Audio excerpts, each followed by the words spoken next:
Uma criança nasce em 1953 e a estrutura do DNA acaba de ser descoberta. 1989. A identidade genética desta criança pode ser identificada. O primeiro gene isolado da doença de Huntington foi descoberto. 2003. Todo o código genético desta criança agora pode ser lido e os genes defeituosos no DNA podem ser corrigidos.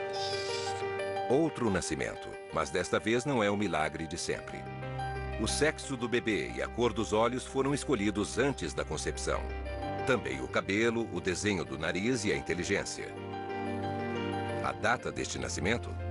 Talvez daqui a alguns anos. Ele nasce de uma revolução genética.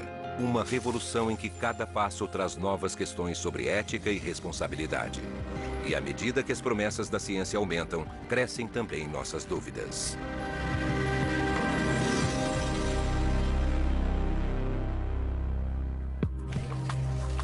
26 de dezembro de 2002. Uma conferência de imprensa nos Estados Unidos. Estamos muito felizes em anunciar que o nosso bebê clonado nasceu. Esta afirmação de uma seita religiosa, os raelianos, provavelmente é uma farsa. Mas clonar um bebê é o grande objetivo de alguns cientistas em todo o mundo. É o objetivo maior de uma ciência em que alguns temem que o desenrolar dos acontecimentos possa estar superando a nossa habilidade de examinar, considerar e pesar as consequências. Atualmente existem 72 mil experiências sendo feitas no mundo relacionadas ao DNA. 72 mil experiências e estamos apenas começando. O que estamos fazendo é sintetizar milhões de anos de tentativa e erro e apressar o processo da transferência de gene em pouco tempo. Então, sendo racional, eu posso afirmar que tudo isso é uma loucura. Loucura ou não, é a ideia incrível de poder manipular e controlar nossa herança genética que estimula a medicina moderna, ao tentar vencer as doenças causadas pelos nossos genes. Quando se trata de pesquisa médica, qualquer tecnologia que funcione é rapidamente aceita pelo público. Os éticos podem não gostar e os cientistas podem não gostar, mas se o público acreditar que funciona, será aceito. E a legislação vai sempre acompanhar. A ética sempre acompanhou a ciência, jamais a conduziu. E, na verdade, eu não vejo nenhuma razão para ser diferente com a genética. Os éticos vão adorar dizer para os geneticistas o que eles devem fazer, mas os geneticistas não darão atenção. Enquanto o debate esquenta, esse programa o levará para as fronteiras da pesquisa genética. É um lugar onde os cientistas frequentemente admitem que não sabem por que as experiências funcionam, mas é onde não existe nenhuma dúvida de que a medicina genética está se mostrando extraordinariamente promissora. Esperamos que no futuro possamos injetar células-tronco num paciente e que essas células regenerem as partes gastas do nosso corpo. Acho que a clonagem é talvez a mais poderosa tecnologia que os homens jamais desenvolveram. Nossa esperança é que o trabalho que nós e os outros cientistas estamos fazendo termine um dia, confinando as doenças genéticas nos livros de história. Para saber o que o público pensa dos acontecimentos que estão revolucionando o nosso futuro genético, Discovery encomendou uma pesquisa internacional sem paralelo em 8 países. Apesar do grande otimismo dos geneticistas, a nossa pesquisa descobriu que o público está cético quanto ao futuro da raça humana ser decidido pela genética. Os brasileiros são os mais entusiasmados, mas esse apoio diminui acentuadamente na Inglaterra. E nos Estados Unidos, 40% das pessoas concordam. Conforme evoluímos, acho que vai cada vez mais influenciar a medicina e a maneira como as pessoas são tratadas. Acho que ainda há um longo caminho pela frente e, sabe, existem outras coisas que provavelmente são mais importantes para essa caminhada do que somente a genética. A ciência genética promete muito, a manipulação dos nossos genes. Mas será que ela pode cumprir e, se puder, estamos prontos para assumir a responsabilidade de interferir na verdadeira estrutura da vida, o nosso DNA? Olhe para ele. Londres, daqui a 50 anos. Nós imaginamos um mundo onde a ciência genética faz parte do dia a dia de famílias como essa. Para essa geração, os genes podem ser desmembrados e alterados de acordo com a sua vontade. Projetar bebês é a regra. A projeção holográfica é lançada para selecionar crianças projetadas. A cura genética do câncer acaba com as experiências clínicas. E a cura para a doença que mais mata no Ocidente finalmente chegou. O supermercado é processado por criar perus com 8 peitos. Genes de animais são manipulados para satisfazer as necessidades e o apetite humanos. E por ser careca, levando fora das garotas? Aplique o Gene Mais Cabelo 3 no seu couro cabeludo agora. Quando eu ficar velho, precisar disso?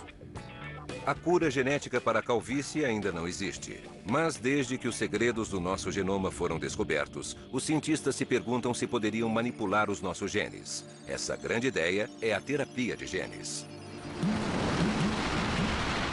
Para as doenças causadas por um único gene defeituoso, como fibrose cística, distrofia muscular ou hemofilia, a terapia de genes parece ser a luz no final do túnel.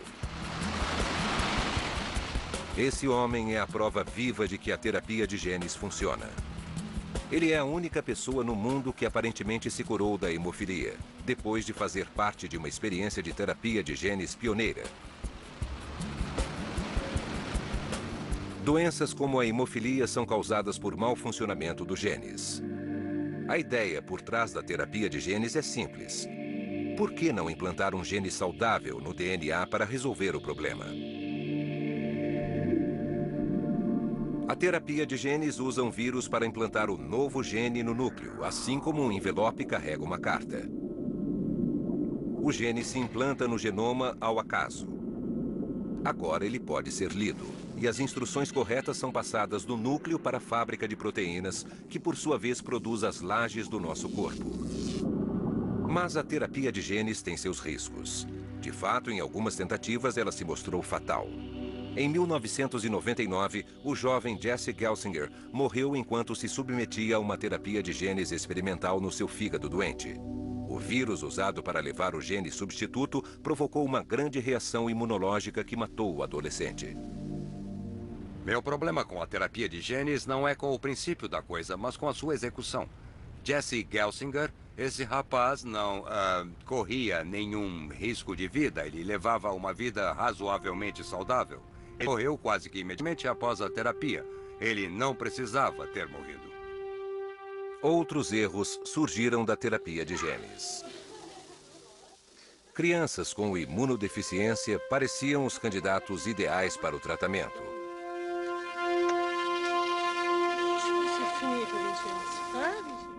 Até que 2 jovens franceses desenvolveram leucemia quando o gene, projetado para curar sua doença e implantado ao acaso, destruiu um gene vizinho chamado LM02. Isso provocou uma divisão incontrolável das células sanguíneas, resultando no câncer. Alguns médicos acreditam tanto na promessa da terapia de genes que já estão se adiantando e tentando eliminar os riscos.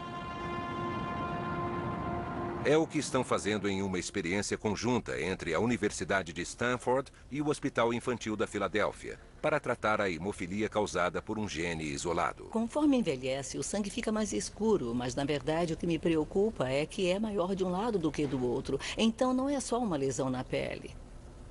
Dylan, um hemofílico com 2 anos de idade, tem um gene defeituoso passado por sua mãe pelo cromossomo X. Seu corpo não produz suficientemente o agente coagulante fator 9, então ele sangra facilmente. E está recebendo uma dose emergencial do fator 9 sintético. O fator é caro, entre 50 e 100 mil dólares por paciente ao ano.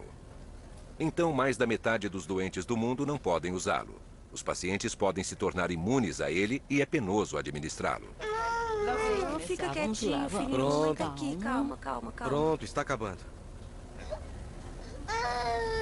Há 6 anos, a doutora Katie Manow e a professora Kathy High pesquisam para produzir um vírus seguro e criar um gene coagulante sintético. Podemos tirar agora? Isso, não vai doer nada. Os hemofílicos, como Dylan, produzem apenas cerca de 1% do nível normal do fator coagulante 9. Um pequeno aumento faria muita diferença. As pessoas que têm níveis ligeiramente mais altos, digamos de 3 a 4%, apresentam bem menos casos de sangramento espontâneo ou casos de sangramento perigoso. Se conseguíssemos manter os níveis de circulação numa variação percentual pequena, isso certamente o deixaria livre dos sangramentos espontâneos.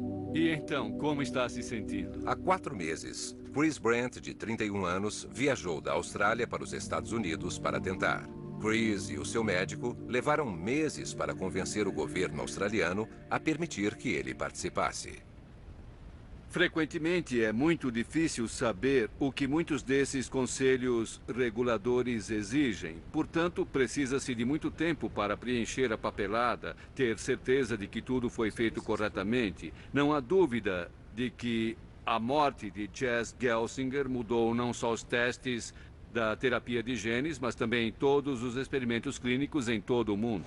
Eu estava ciente de que nos Estados Unidos os estudos sobre a terapia de genes foram suspensos em 1999, desde a morte de um paciente com a deficiência de OTC. Havia alguma preocupação, mas acho que eu estava mais interessado na possibilidade disso beneficiar muitas pessoas.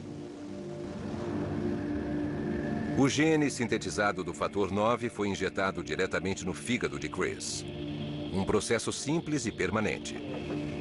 No espaço de 3 semanas após a experiência, o corpo de Chris começou a produzir o fator 9, algo que nunca tinha acontecido antes. Depois de 6 semanas, o novo gene tinha elevado o nível do fator para 12%. Quando soube que meu corpo estava produzindo seu próprio fator 9, fiquei entusiasmado. Sabe, achei que podia ir ainda mais longe e não teria mais que me preocupar com os sangramentos. Esse é um objetivo que estamos perseguindo há mais de 5 anos. Há quase 10 anos. Portanto, foi um momento maravilhoso. Nós aprendemos, através dos anos, a não nos entusiasmar demais antes da hora. Por isso, ficamos otimistas com cautela. E a professora Rai estava certa ao ser cautelosa. Depois da melhora inicial, os níveis do fator 9 de Chris voltaram a cair. Além disso, o fígado teve uma reação imunológica ao novo gene, o que causou hepatite. Eu acho que eu fiquei um pouco frustrado porque o fator que eu tinha começado a produzir estava caindo, mas apesar disso, acho que não me trouxe nenhuma grande ansiedade. Meu fígado está bem agora, com certeza. Ele aguenta alguns drinks e é só o que eu quero dele. Quando operamos em nossa pesquisa se as pessoas continuariam com as terapias de genes que já tivessem causado morte em pacientes, pouquíssimas na Inglaterra e nos Estados Unidos disseram que sim. Eu acho que depende das circunstâncias. Se eu estivesse com uma doença terminal, sabendo que eu ia morrer, eu acho que não teria muitas opções, então eu faria. Se eu estivesse morrendo, provavelmente aceitaria correr o risco, mas imagino que seria obrigada a conviver com efeitos colaterais e com a expectativa de quanto tempo de vida me restaria. É uma triste verdade na medicina que muitos tratamentos que no princípio tornaram-se aceitáveis, na verdade eram tremendamente perigosos. Um exemplo clássico são os transplantes de coração. Nos anos 60 as pessoas não tinham nenhuma chance de sobrevivência. Hoje jamais seriam permitidos, mas se não tivessem sido feitos não teríamos a tecnologia padrão para o transplante. Atualmente a terapia de genes não apresenta os mesmos riscos, mas seria tolice negar que existem riscos reais, alguns dos quais talvez ainda nem conhecemos. Contudo, se não nos arriscarmos, a terapia de genes não irá a lugar algum. Acho que devemos correr esses riscos, mesmo que, infelizmente, isso possa custar algumas vidas. Para Chris, a terapia de genes é um risco que parece ter compensado de uma maneira inesperada. Desde que fiz a terapia de genes há 4 meses e meio, eu só sangrei uma vez. E isso, para mim, é extraordinário. Normalmente, eu teria um sangramento a cada 2 semanas. E já está fazendo 3 meses desde que isso aconteceu. Eu não sei explicar exatamente porquê, mas está sendo muito bom. Na Austrália, existe a esperança de que a experiência de Chris Brandt permita que mais testes sejam feitos. A consequência disso é muito estimulante e certamente é um grande avanço na terapia de genes, já que agora vislumbramos a possibilidade de um benefício terapêutico num ser humano que fez a terapia de genes. Além disso, parece que ele ainda está se beneficiando da terapia de genes de uma maneira que ainda não compreendemos completamente. Mesmo com sucessos iguais ao de Chris, alguns acreditam que ainda é cedo para comemorar.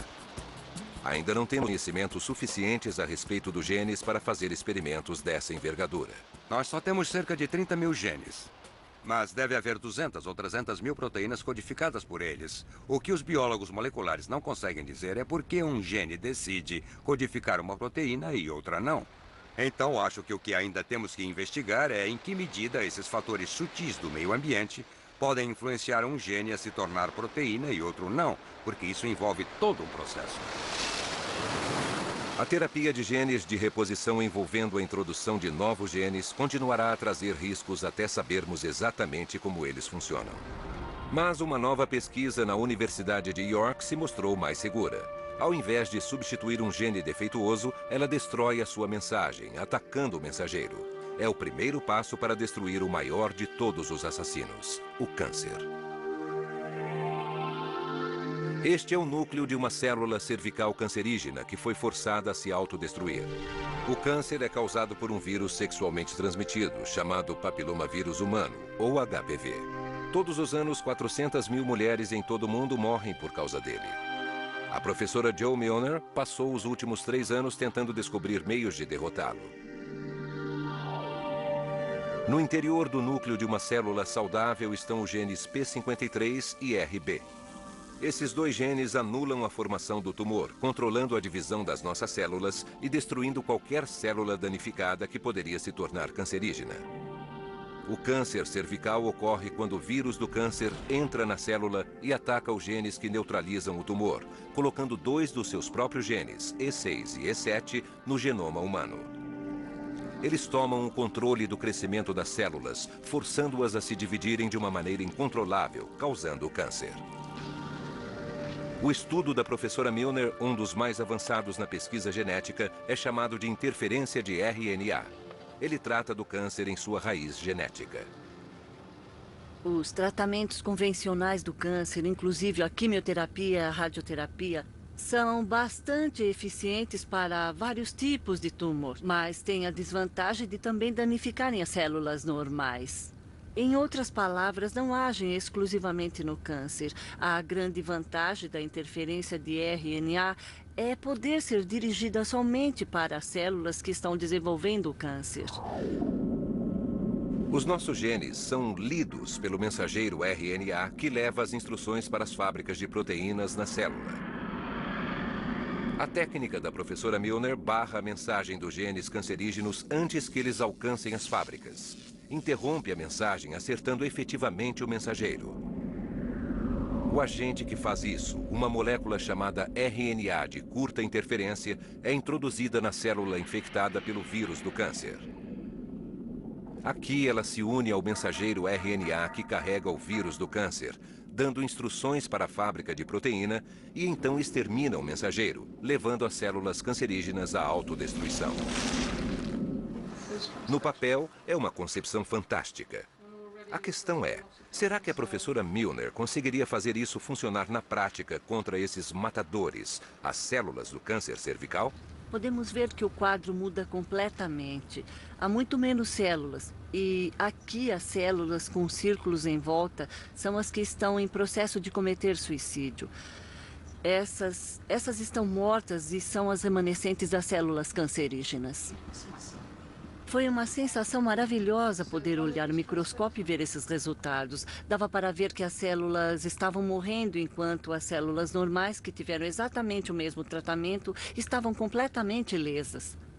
Nós agora temos uma tecnologia que nos permite interferir diretamente no RNA, gene do vírus. E, com certeza, nisso estamos apenas no começo. O progresso tem sido excelente. Então, o que podemos conseguir é uma nova geração de remédios. Pela pesquisa da professora Milner, poderíamos pensar que a cura do câncer cervical era iminente. Mas os testes humanos ainda devem demorar pelo menos 3 anos. A nossa pesquisa internacional descobriu um impressionante otimismo na crença de que a ciência genética vai dar a cura para a maior parte das doenças. Os ingleses e os norte-americanos são os mais céticos, mas mesmo assim, mais de 60% das pessoas acreditam que a genética vai acabar com as doenças. Acho que a manipulação genética, não na concepção, mas depois dela, vai se tornar a maior conquista da medicina nos próximos 20 anos. O que eu espero é que o aperfeiçoamento da genética continue melhorando as nossas vidas. Terapia de genes e pesquisas como a da professora Milner trazem esperanças de acabar com muitos distúrbios genéticos, quando apenas 1 ou 2 genes estão envolvidos. Mas com os outros grandes vilões genéticos, como as doenças do coração, uma combinação complexa de genes está envolvida e é preciso uma abordagem diferente. Trabalhos sérios, usando a mais recente pesquisa genética, alimentam grandes esperanças, mas trazem consigo um conjunto de questões éticas. Há 1 ano e meio, Nelson Águia estava à beira da morte. Ele tinha uma doença crônica no coração depois de vários ataques cardíacos. Se não fizesse transplante do coração, não haveria mais esperança para ele. Ou seja, entre as 2 cirurgias, há um total de 7 pontes. Eu não subia uma escada, eu sentia muitas dores no coração. E eu era um homem que provavelmente não suportaria o 3º infarto. Mas, em vez do transplante de coração, Nelson se submeteu a um procedimento que trouxe uma recuperação impressionante. O coração seriamente danificado se regenerou efetivamente graças a uma das mais discutidas áreas da genética hoje em dia, a terapia da célula-tronco. As células-troncos são as principais células do nosso corpo, regeneram e reparam diferentes tipos de tecidos. No passado, os cientistas acreditavam que as células-tronco adultas eram imutáveis. Só podiam ser aquilo que estavam destinadas a ser. Mas agora os cientistas estão estudando a ideia de tirar as células-tronco de uma parte do corpo e fazer com que se tornem células de outra parte do corpo. Um órgão que quase não tem células-tronco próprias é o coração. Aqui, tecidos mortos ou danificados não se regeneram. Mas será que células-tronco de outra parte do corpo poderiam ser enganadas e se tornarem células novas no coração? A ideia de que você pode reciclar as suas próprias células para substituir tecidos danificados, por exemplo, é muito excitante. Isso é de fato a mais excitante área da genética moderna ou da biologia da célula, que é o que ela é na verdade. O que liga ou desliga os genes para orientar a célula-tronco da medula óssea a se tornar, digamos, glóbulos brancos ainda é muito incerto, mas trabalhos executados aqui no Instituto do Coração do Texas podem trazer algumas respostas. O Dr. James Willerson iniciou a pesquisa. Ele acredita que as células-tronco adultas podem ser muito mais poderosas do que se pensava anteriormente.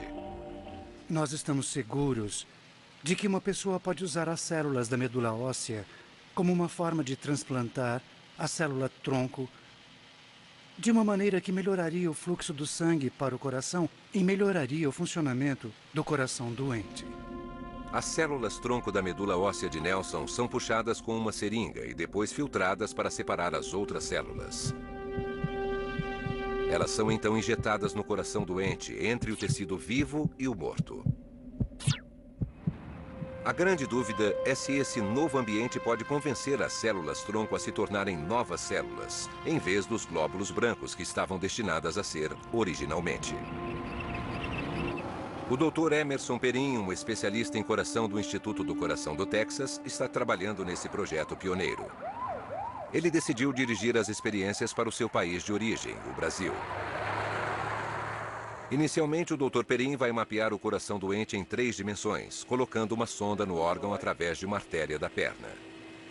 Conforme aparece no mapa, ele mostra o coração de Nelson antes das injeções da célula-tronco. Em uma pessoa saudável, deveria ser totalmente violeta. As áreas vermelhas mostram onde o coração foi afetado pela doença. Aqui podemos ver um ponto violeta onde o coração se contrai normalmente. Então, percebemos imediatamente que este coração está muito doente. Agora, se o levantarmos e olharmos para a parte de baixo, esses pontos pretos são os lugares onde nós injetamos as células-tronco na área que mais necessitava de sangue, de um melhor fluxo sanguíneo e onde existe potencial para recuperação. A parte seguinte do método, que dura 45 minutos, é injetar com precisão as células-tronco no coração com uma seringa minúscula, que chega ao coração através de uma artéria da perna. O mapa tridimensional é então usado para direcionar as injeções numa fração de 1 milímetro, alcançando as áreas pré-determinadas e mais necessitadas. Apesar dessas células-tronco virem da medula óssea do paciente, uma coisa incrível aconteceu depois que elas foram colocadas no coração. Ficou claro que quando colocamos uma dessas células-tronco no meio de um punhado de células do coração, elas como que imitaram o ambiente em volta. As células são muito espertas e logo ficaram iguais ao tecido do jeito que nós queríamos.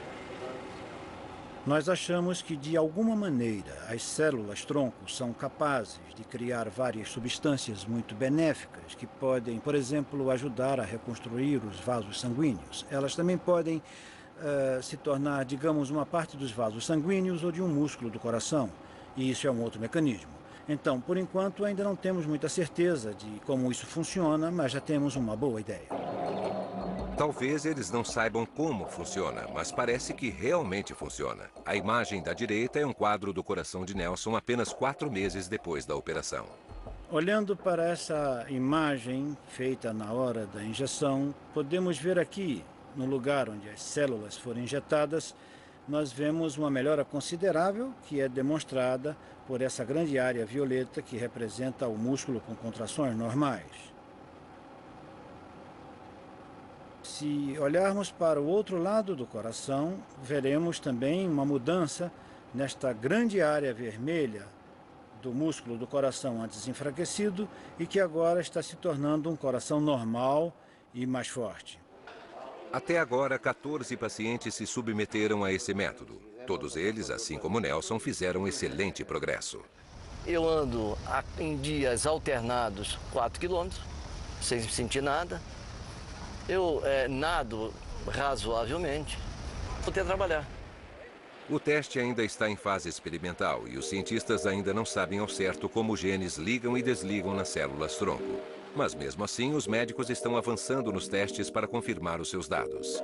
Remendar o coração parece uma maneira fantástica de regenerá-lo, mas e se nós pudéssemos pular esse estágio e fazer um coração totalmente novo?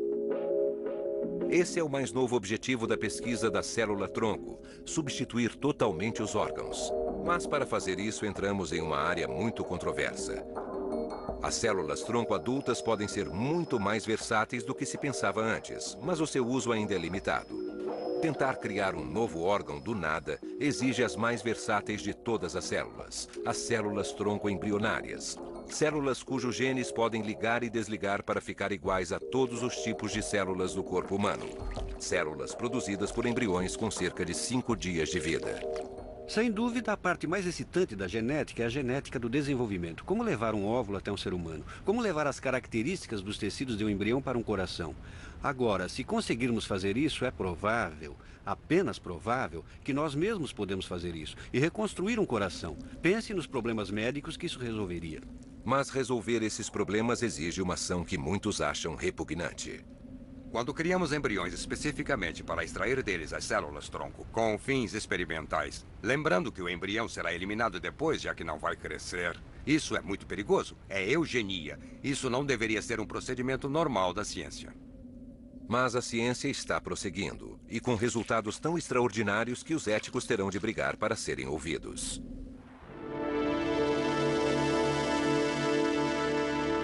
Desenvolver novos órgãos para transplante parece fantasia de Frankenstein, mas está se tornando realidade aqui no Japão.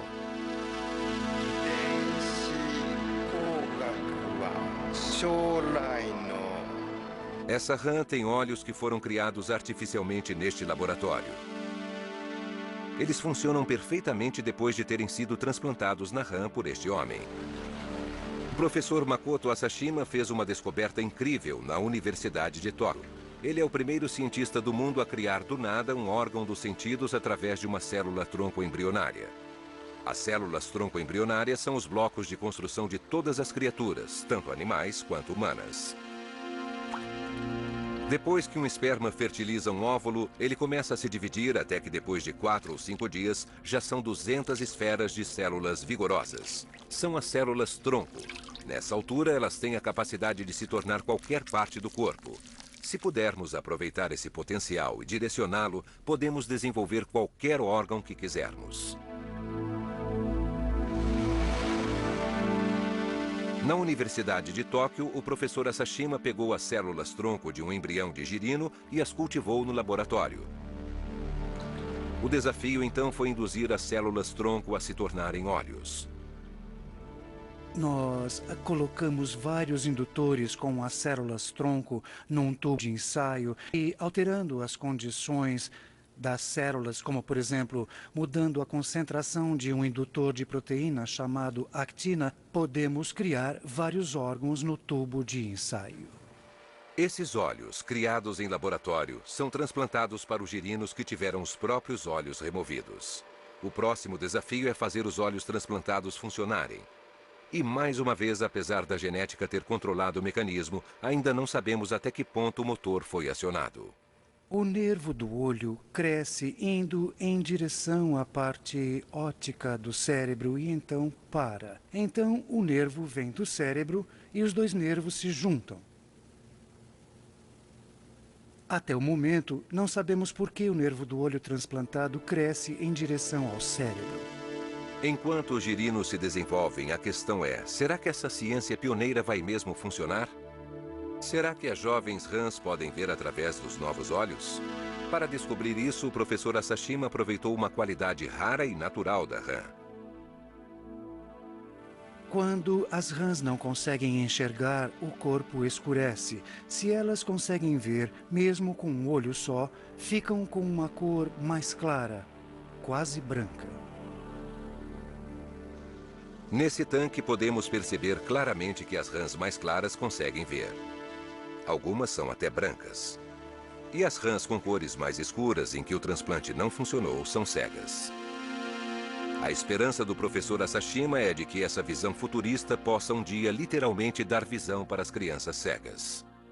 Existem diferentes graus de cegueira, mas se nós podemos desenvolver olhos num tubo de ensaio, então haverá, de fato, uma chance de que possamos curar a cegueira usando o tratamento das células-tronco.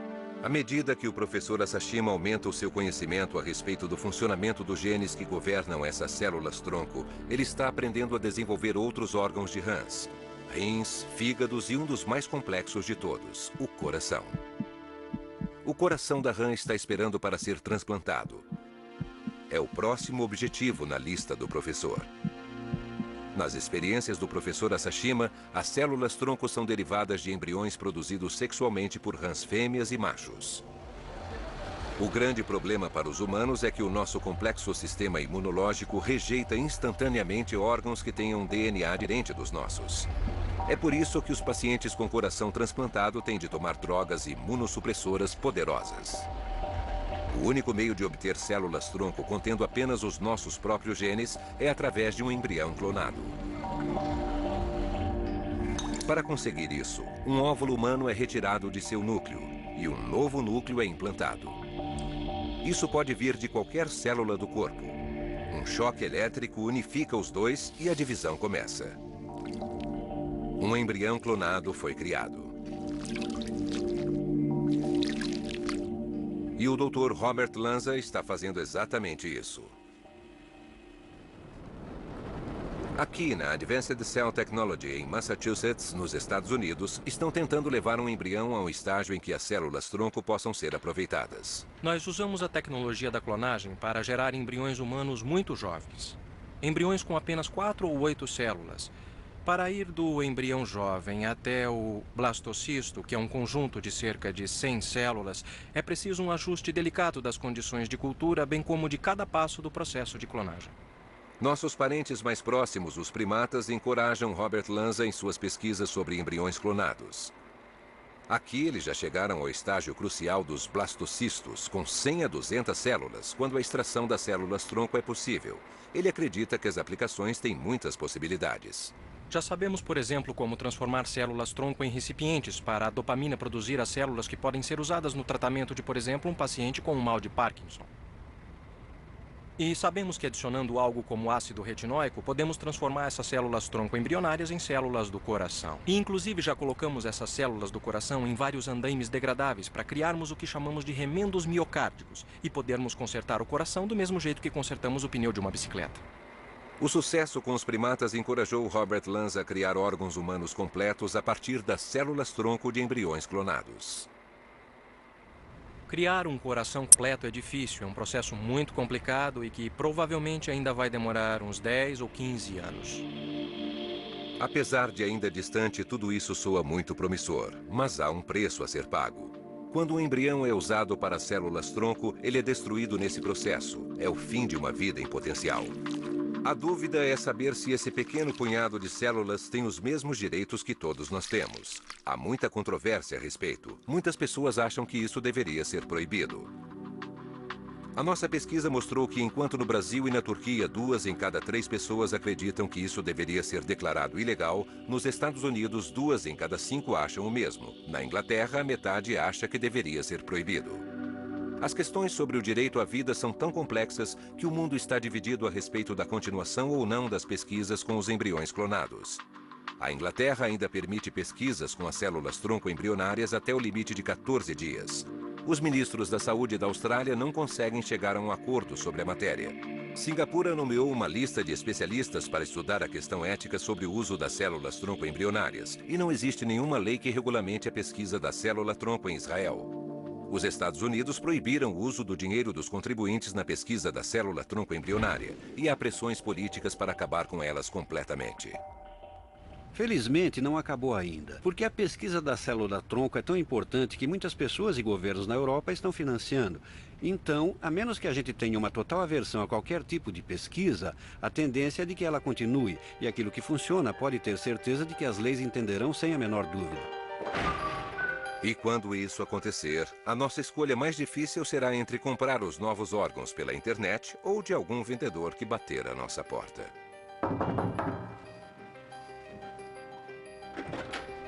Bom dia, meu caro senhor. Posso tomar um pouco do seu tempo? Não estou interessado em comprar nada. Por favor, senhor. É só um minuto. Eu tenho uma oferta que o seu corpo não pode recusar. Quantos anos o senhor tem, se me permite a pergunta? 40. O senhor sabe que aos 40 anos o fígado tem a metade da eficiência que tinha aos 18 anos? E que seu coração também está... Sim. Começando a falhar? Bem, que tal um coração novo? A pesquisa da clonagem terapêutica, que tenta desenvolver os tecidos humanos com a esperança de substituir, digamos, um tecido cardíaco danificado, tenho certeza de que pode ser mal utilizada. Mas daqui a 20 anos, podemos ser acusados de ultrajantes por causa da noção de que não devemos usar as células-tronco, que talvez tenham sido tiradas de um óvulo fertilizado e não de um óvulo implantado numa clínica de fertilização artificial. Toda a preocupação se resume em saber se um punhado de células microscópicas menores que a cabeça de um alfinete tem os mesmos direitos de um adulto ou de uma criança, que podem morrer porque fracassamos no uso dessa tecnologia. Talvez a maior questão para os legisladores, os éticos e para todos nós é o que vai acontecer quando a clonagem embrionária for levada para sua conclusão biológica. Desenvolver um embrião humano clonado em laboratório a partir de poucas células está se mostrando difícil, e gerar alguém no útero pode ser muito mais fácil. Os cientistas estão aprendendo com a clonagem dos mamíferos, mas os opositores apontam a ovelha Dolly como uma prova de que isso jamais deveria ser permitido com os humanos. O professor Keith Campbell foi o co-criador de Dolly. Ele ouviu o argumento de que a artrite de Dolly e a sua morte precoce se devem ao fato dela ser clonada. Pelo que eu sei, eu não acho que exista alguma prova de que a Dolly tenha envelhecido prematuramente comparada com outro animal da mesma idade que tenha sido gerado por técnicas naturais. Não faça parecer que eu estou dizendo que todos os animais que produzimos com essa técnica são normais. É uma técnica muito ineficaz. Nós não entendemos os mecanismos que controlam o desenvolvimento, então geramos animais e fetos anormais e mortos. Apesar dos casos dos animais, alguns cientistas estão em busca do objetivo final: clonar um ser humano. Os críticos perguntam por que alguém faria isso. Um dos poucos argumentos convincentes é ajudar um casal estéril a ter um filho. O Dr. Panos Zavos está tentando ativamente gerar um clone humano. Nós estamos em um estágio muito avançado em relação ao nosso programa de clonagem humana. E é claro que estamos muito confiantes de que vamos executá-lo e E de que podemos gerar embriões clonados saudáveis, que podemos implantar esses embriões clonados e propiciar uma gravidez viável. E esperamos o nascimento do bebê no final deste ano. A nossa pesquisa perguntou quando um humano será clonado com sucesso. A crença mais comum é de que isso já aconteceu em segredo, em algum lugar. 1/3 acha que isso vai acontecer nos próximos 5 anos, enquanto apenas 1 em cada 7 pessoas acredita que nunca haverá um clone humano bem-sucedido. Acho que o que podemos supor aqui é que se isso já não tivesse sido feito, estaria para ser feito. Nós vamos acordar um dia e alguém já terá feito. Já não é mais um problema técnico, é só uma questão de saber quais serão os pesquisadores que vão conseguir fazer primeiro.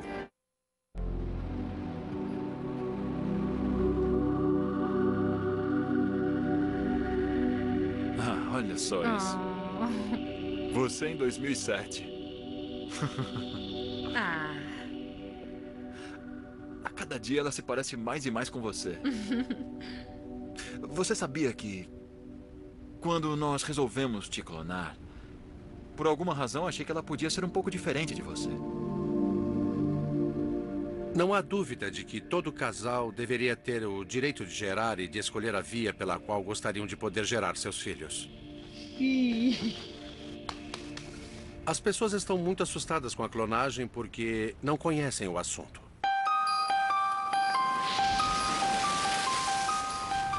Alguns cientistas duvidam que o clone humano já esteja a caminho. E muitos também questionam os riscos de um trabalho desse tipo. Mesmo aqueles que conseguiram clonar animais com sucesso acreditam que a clonagem humana é um passo avançado demais. Os descendentes podem ter anomalias que, com a medicina moderna, talvez não signifiquem um risco, mas eu acho que, por enquanto, as chances disso acontecer não valem os riscos e nós não devemos tentar clonar um ser humano. Acho que as pessoas precisam entender que se desenvolvermos a clonagem humana, vamos começar a experimentar em crianças, em bebês. E algumas coisas podem dar errado. Pode haver algum sofrimento e simplesmente não há justificativa nesse tipo de experimentação em pessoas só porque alguém acha que quer perpetuar sua constituição genética. Mas o Dr. Panos Avos acredita que os especialistas em fertilidade, como ele, estão perfeitamente preparados para evitar os riscos. Fazemos fertilização in vitro em humanos há mais de 20 anos. E, portanto, sabemos mais sobre a medicina reprodutiva, como gerar uma criança ou um embrião num recipiente, transplantar para um útero e depois acompanhar essa gravidez para que ela siga corretamente, para que seja muito bem sucedida. E somos muito bons nisso. A moral da história é: a clonagem irá se tornar um dia apenas mais um caminho para a reprodução humana. Uma técnica que as pessoas vão procurar como um último recurso. A nossa pesquisa revela uma intensa oposição à clonagem, mesmo para os casais estéreis que não podem ter filhos de outra maneira. Quase 9 entre 10 pessoas pesquisadas na Inglaterra disseram que não seriam clonadas, mesmo que fossem totalmente estéreis. Os dinamarqueses fazem uma oposição ainda mais radical à ideia, mas 1/3 dos mexicanos apoiam a ideia da clonagem. Todo mundo vai ser modificado geneticamente e viraremos espécimes perfeitos. Acho que a clonagem não tem cabimento. Eu acho. Parece a praga que a minha mãe me rogou. Tomara que seus filhos sejam iguaizinhos a você. Não. Muitos de nós achamos a clonagem humana abominável, mas alguns acreditam que esse desconforto entre cientistas vai desaparecer assim que os primeiros passos tiverem sido dados. A comunidade científica está dizendo: não, isso é irresponsabilidade, é antiético clonar um bebê. Mas quando investigamos a fundo, os cientistas não estão de fato contra a clonagem, estão apenas dizendo que ela ainda não é segura, que ainda não está aperfeiçoada. Eles apenas se opõem àqueles pesquisadores que estão começando antes do tempo, porque isso não é seguro ou porque a comunidade científica ainda não deu a sua bênção. A única forma de interromper totalmente a clonagem humana seria impondo um boicote mundial. Você poderia se entregar com unhas e dentes a um boicote mundial desde que houvesse uma vontade internacional para fazer isso. Não basta dar de ombros e dizer: vocês não podem fazer isso e deixar essa experiência acontecer. Quando perguntamos se a natureza pode se vingar por experiências como a da clonagem humana, os mais preocupados são os habitantes de Taiwan e os poloneses. Os que menos se preocupam são os dinamarqueses. Cada passo da tecnologia tem seu preço. Não se pode negar que existe o risco de tudo isso se revelar desastroso de uma hora a outra. Mas me parece mais provável que o desastre venha da física, vamos dizer assim, do que da genética. Me assusto muito mais com a ideia de que o mundo possa acabar com uma explosão nuclear do que em consequência de qualquer tipo de desastre genético. Vamos ser realistas sobre as ameaças da genética. Elas existem, mas as esperanças são muito mais importantes. E essas esperanças são extraordinariamente promissoras. Desde a descoberta do DNA há 50 anos, acho que um dos maiores desenvolvimentos foi a habilidade de usar essa tecnologia para substituir muitos dos tecidos gastos no nosso corpo. Portanto, a esperança que temos é poder, durante a nossa vida, eliminar completamente a diabetes do planeta. Digamos que você sofreu um acidente de carro e perdeu um rim. Retiramos uma célula da sua pele e, usando essa tecnologia, construímos um rim novinho em folha. Haverá benefícios, mas é justo dizer também que haverá muito dano. Então, eu acho que uma abordagem responsável seria dizer que qualquer trajetória científica nova traz ao mesmo tempo custos e benefícios. Um passo para frente e um passo para trás. A nossa missão é fazer a grande pergunta, a questão socrática, todos os porquês, as questões éticas, os princípios sinceros. Só assim a jornada será um pouco mais benéfica, em contraponto a algum retrocesso para a humanidade.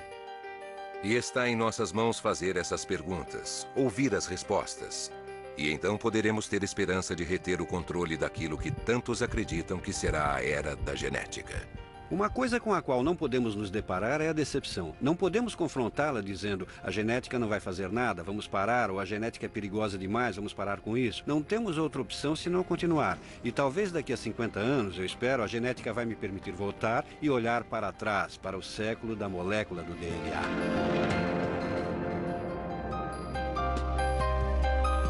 Versão brasileira Vox Mundi.